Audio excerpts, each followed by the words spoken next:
Menjelang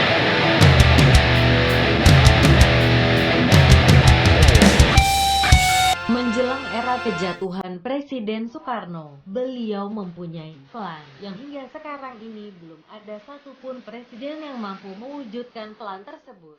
Plan tersebut adalah menyulap Indonesia untuk memanfaatkan zona laut sebagai poros utamanya. Sejarah membuktikan Kerajaan Sriwijaya Majapahit menggunakan laut sebagai porosnya, maka tidak salah ketika kerajaan tersebut menjadi kerajaan maritim yang sangat kuat dan kaya raya karena menggunakan laut sebagai jantung utama perekonomiannya. Indonesia sebagai negara maritim pada era Soekarno yang akan mengembalikan kembali laut sebagai kekuatan dan kejayaan bangsa Indonesia yang ditinggalkan karena penjajah menggeser pola perekonomian Indonesia dari negara maritim menjadi negara agraris dari laut ke darat. Soekarno tahu betul tentang negeri ini, negeri yang kaya di laut dan kaya di daratnya, maka Soekarno setia kepada plan memperdayakan potensi di daratan dan lautan untuk kesejahteraan rakyat Indonesia.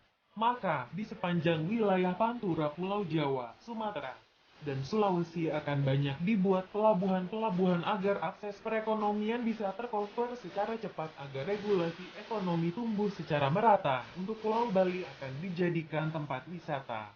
Kalimantan dijadikan pusat energi nasional, Irian Barat, Papua dijadikan tempat wisata dan tambang, Pulau Jawa dan Sumatera menjadi pulau penghasil padi dan beras. Selain itu, Kalimantan dijadikan pangkalan militer Angkatan Udara, Biak dijadikan pangkalan Angkatan Laut, Jawa dijadikan pusat Angkatan Darat. Kalau kita analisis, ternyata Kalimantan bertugas untuk membiarkan Malaysia ketika macam-macam. Biak, kalau diwujudkan, bisa meredam gerakan separatis Papua Merdeka. Mimpi Soekarno dengan plan tersebut pada tahun 1975 adalah menjadikan Indonesia negara besar, sejajar dengan negara seperti Soviet, Inggris, Amerika, sedangkan China dan Jepang. Soekarno yakin mereka masih berada di belakang Indonesia, dan Indonesia pada waktu itu akan menjadi pelopor penggerak perekonomian di Asia. Sayang, mimpi Soekarno hancur di tengah jalan, karena kejatuhan sebagai presiden menghampirinya.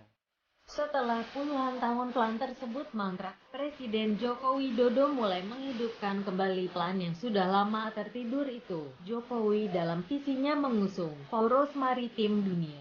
Hal ini tentu sangat sejalan dengan pemahaman Soekarno, karena Jokowi tahu kalau Indonesia merupakan salah satu akses pelayaran dunia. Maka, jangan salah ketika dia mulai memperbaiki sistem dan fasilitas pelabuhan-pelabuhan yang ada saat ini.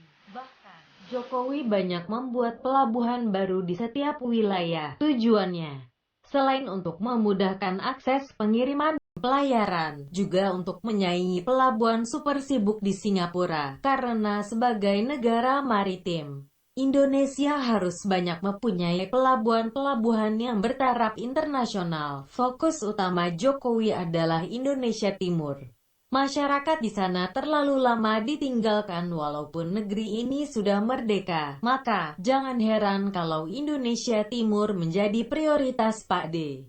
Permasalahan Papua dan Freeport sudah mulai ada titik terang. Pembagian hasil yang menyudutkan negeri ini sudah mulai teratasi. Selanjutnya adalah menaikkan derajat kehidupan masyarakat Papua.